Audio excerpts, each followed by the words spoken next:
I was going to start off by singing a song called Superboy and Supergirl by a band called Tullycraft. But I'm not going to, and I'm just going to say I think it might be the best song ever recorded. This is Superboy 13, part 1 of 3 of a story called Watery Grave, which guest stars Suicide Squad. It was this story where we first had Tiger Shark join Suicide Squad. We have got this iteration of the team on the cover, and can you spot which one is obviously going to die? I think that is one of the problems with Suicide Squad.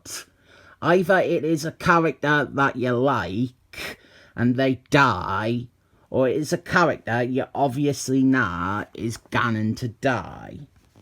We open with a character I like very much, the Beauticious Knockabout, one of Superboy's first sparring partners.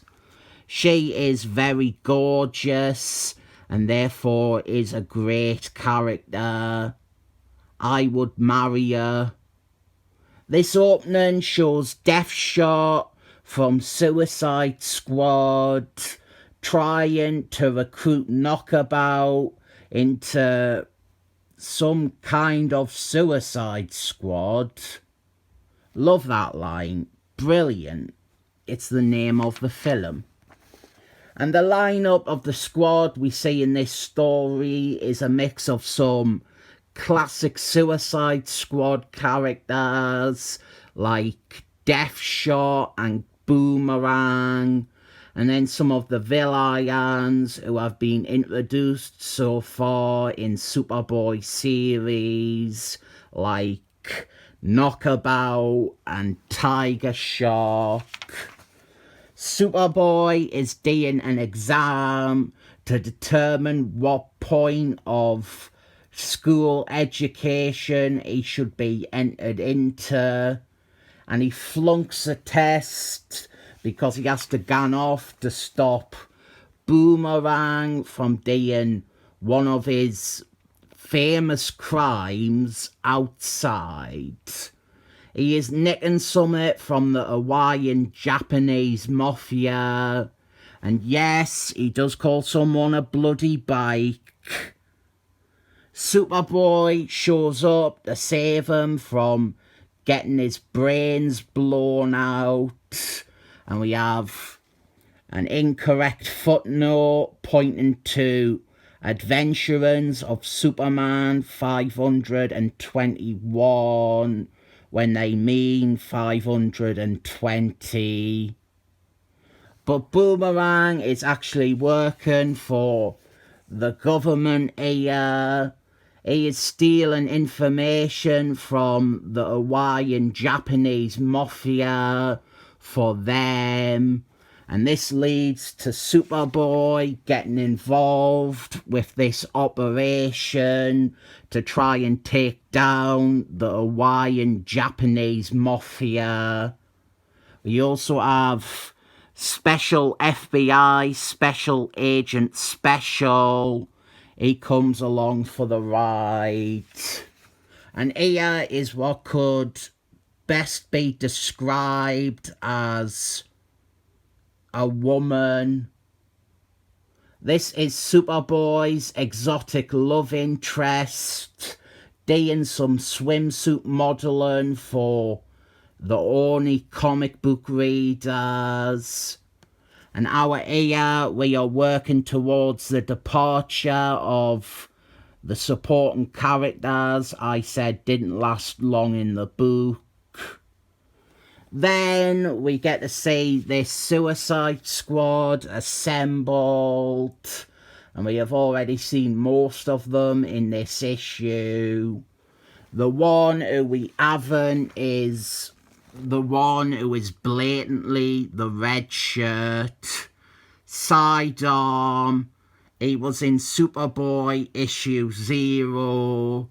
He is the Dan Slott ripoff. He sticks out like a sore thumb on this team and is far too obviously the one that they are going to have be a casualty. The team is rounded off with Tiger Shark, fresh from his first story in Superboys 0 and 9, both of which I have reviewed. There is a lot of debate here with both Superboy and Special FBI, Special Agent Special, responding to the inclusion of Tiger Shark on the team, but that Tyler Perry character tells them to deal with it because she is in charge. And their mission is to infiltrate one of the Hawaiian Japanese Mafia subsea headquarters. This is it our here. The Hawaiian Japanese Mafia, this rather realistic street threat, they have a base located under the sea. They also have a sexy lady in charge with green lipstick, so I am a fan of her. And I think the biggest shock you might have is that Sidearm lasts a full issue. He is not dead by the end of this, but it wouldn't be Suicide Squad without their mission gone pear-shaped. They are expected the minute they arrive, and they are confronted with yet another bad guy who appeared in an earlier issue of Superboy. By the way, I would not constitute Superboy's involvement here to mean that he is a member of Suicide Squad.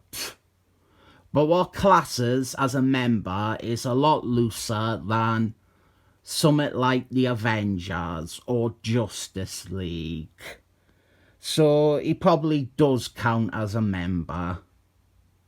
If Red Arrow and Batman count as members for similarly working alongside them like this, then yes, Superboy will count.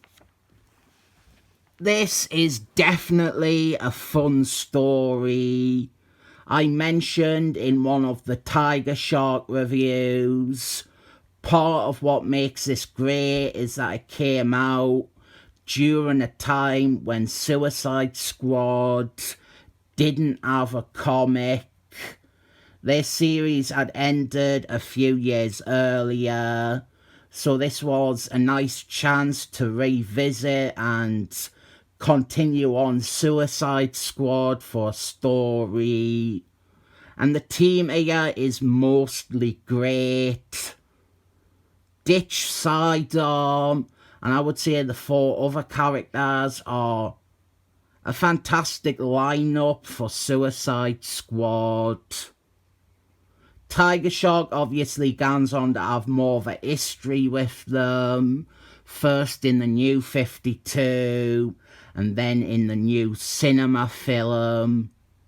Knockabout is really hot, but she doesn't appear in any more Suicide Squad stories, I didn't think. This comic is a 7 thumbs up.